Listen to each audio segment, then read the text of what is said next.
In any city, in any country, go to any mental institution or halfway house you can get yourself to. When you reach the front desk, ask with no hesitation to visit someone who calls himself the Holder of Darkness. The worker will mock you, but you have to stay calm as possible.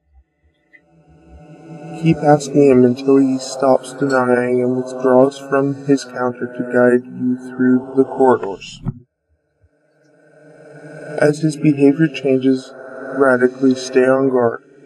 If you start hearing one single tiny sinister hiss, you should turn around and flee as far as you can, covering your ears, because the time was bad.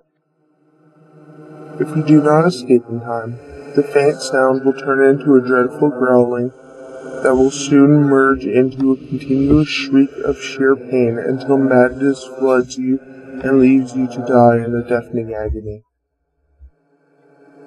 If the warden remains silent, he will lead you to a closed door with neither handles nor lock.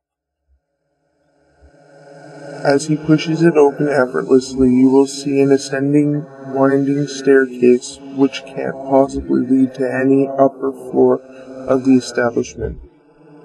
The door will close behind you and you will not be able to push it back. Past this point, climb, and do not turn back, or you will fall into a bottomless pit waiting for living prey to chew upon. Do not count the steps, for knowing how many there are will drive you to insanity.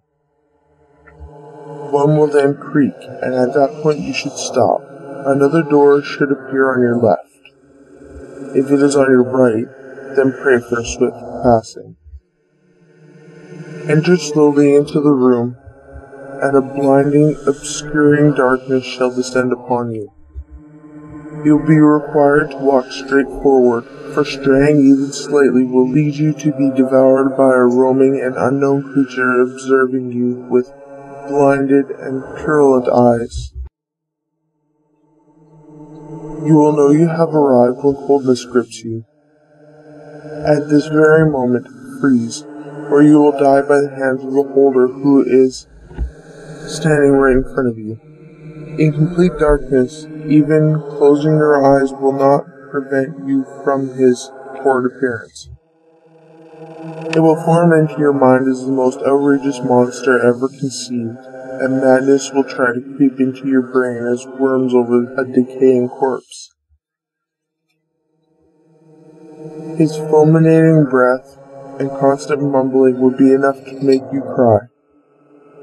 But be advised not to utter anything louder than weeping, for you might wake what must not be awakened. The only question you will be able to whisper without being torn apart will be, what do they fear? You will feel movements around you, as shudders animate your opponents. You will hear what nameless and incurable diseases will strike the world if they were to be frightened, and countless terrors their own fright will unleash on those with a weaker mind than theirs. Amidst the atrocious enumerations of the endless sores the world will suffer, you might hear the simplest, most ridiculous, yet implacable and certain truth they all fear. Do not move again. When your head is about to implode, it will stop. If you are still able to move, you will find a door in front of you which leads you outside of the ward. There, in the open, in the grass, a broken hourglass will wait for you. You are free to pick it up. It is object 13 of 538. Your knowledge of their fears is up to you to share, but you may not want to use it as a weapon against them.